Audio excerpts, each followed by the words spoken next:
Assalamualaikum warahmatullahi wabarakatuh. Perkenalkan, nama saya M. Fajar Lutfi, mahasiswa Fakultas Kehutanan Universitas Lancang Kuning.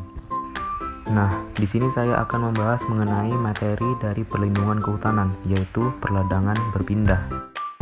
Nah, perladangan berpindah merupakan suatu praktik pertanian di mana petani secara berkala beralih atau memindahkan lokasi kebun atau ladang mereka setelah tanah yang mereka gunakan telah kehilangan kesuburan atau produktivitasnya menurun. Dan selanjutnya adalah keuntungan dari ladang berpindah.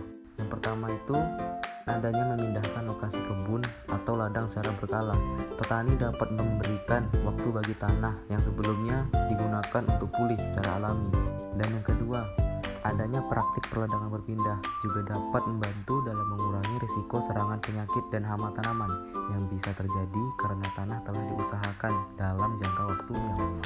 Meskipun perladangan berpindah memiliki beberapa keuntungan, perladangan berpindah juga menyebabkan kerugian dan tantangan tertentu. Pertama, praktik perladangan berpindah seringkali melibatkan penebangan hutan atau membuka lahan baru.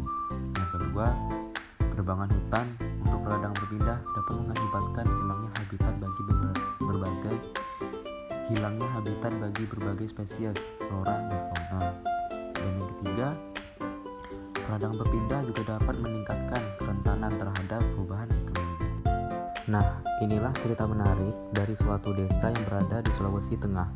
Om Pandu atau sapa akrabnya merupakan petani kelapa sawit yang tumbuh di Kabupaten Pasangkayu, di mana daerah ini berbatasan langsung dengan Denggalau. Nah, terdapat 35 kepala keluarga di sana dan merata memiliki pekerjaan yang sama, yaitu bertanam padi, bertanam jagung, hingga berburu. Nah, saat dimana perusahaan sawit datang dan membawakan mereka bibit sawit untuk ditanam di kebun mereka masing-masing. Dan mulanya banyak masyarakat yang menolak karena takut akan bibit yang diberikan oleh perusahaan akan diklaim milik perusahaan di kemudian harinya. Namun pada akhirnya 65% masyarakat Bungku memilih dan beralih menanam sawit.